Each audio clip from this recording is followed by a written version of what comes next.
एक मक्खन सिंह नाम का आदमी इतना कंजूस था, कंजूसों की दुनिया के बादशाह था। मक्खन सिंह के जीवन में एक ही परम सत्य था, चीजें घिसनी चाहिए, चाहे बदन की खाल क्यों न छिल जाए। एक दिन मक्खन सिंह को पड़ोस के गांव में एक शादी के न्योते में जाना था। उन्होंने अपनी जिंदगी की सबसे महंगी पोशाक निकाली और एक सफेद कड़क कुर्ता और नई चमचमाती चप्पल।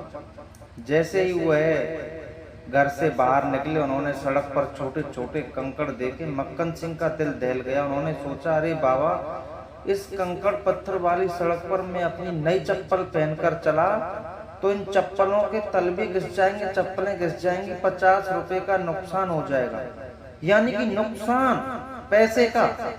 उन्होंने तुरंत चप्पलें पैरों से निकाली और उन्हें अपने दोनों हाथों से कसकर पकड़ लिया। तभी उनकी नजर अपने पहने हुए सफेद कुर्ते पर पड़ी। तेज हवा चल रही थी और धूल उड़ रही थी। मक्खन सिंह ने माथा पीटा, ओह, इतनी धूल! अगर यह धूल मेरे कुर्ते पर चिपक गई तो इसे धोने के लिए साबुन खरीदना पड़ेगा। साबुन मतलब पैसा खर्च। मक्खन सिंह ने आप देखा ना ताब बीच सड़क पर ही अपना कुर्ता उतारा, उसे अच्छे से मोड़ा और उसे अपने कंधे पर टांग लिया। जब नजारा यह था कि मक्खन सिंह सिर्फ एक फटी हुई बनियान और लुंगी पहने, हाथों में नई चप्पल दबोचे और कंधों पर कुर्ता टांगे नंगे पैर सड़क पर दौड़ रहे थे। रास्ते में उनके दोस्त शादीराम अपनी बैलगाड़ी से जा रहे थे। उन्होंने जब मक्खन सिंह का यह रूप देखा तो अपनी बैलगाड़ी रोक ली।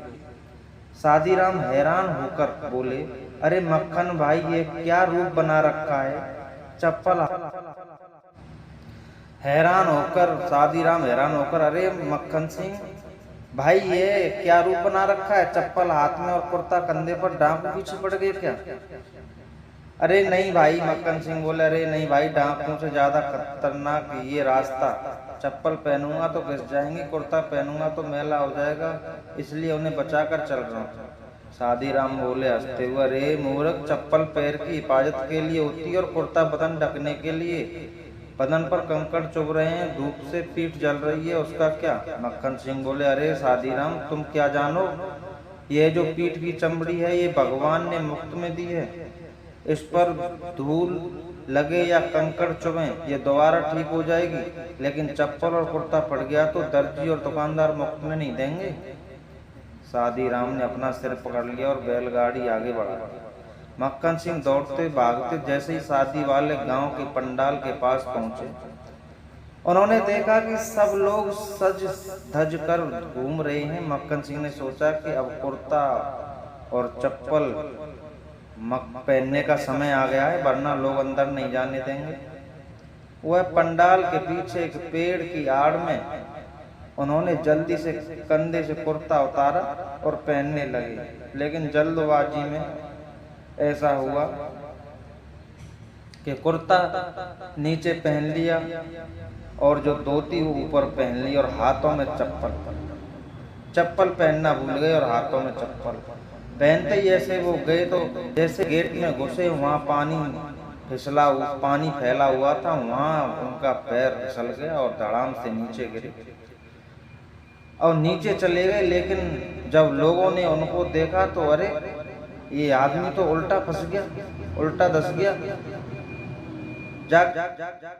मक्खन सिंह बूढ़ा बड़ा आदमी था तो चिल्लाने लगा, भाई मुझे उठाओ, भाई मुझे उठाओ। और लोग चौंक गए, बन की नखा सिर नीचे और पैर ऊपर, लेकिन जब के हाथों में चप्पल पहन रखी, हाथों में चप्पल थी, तो उन्होंने चिल्लाया, बोल उठाओ, अरे मैं मक्खन सिंह हूँ, उठाओ।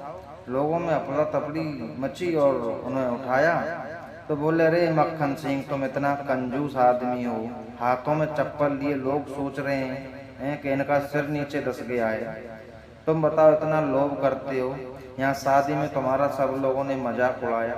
बोला लोग, मक्खन सिंह बोला, लोग कितना भी हंसो, लेकिन मेरा 1 रुपया भी खर्च नहीं हुआ और मेरे जूते चप्पल भी सलामत रहे।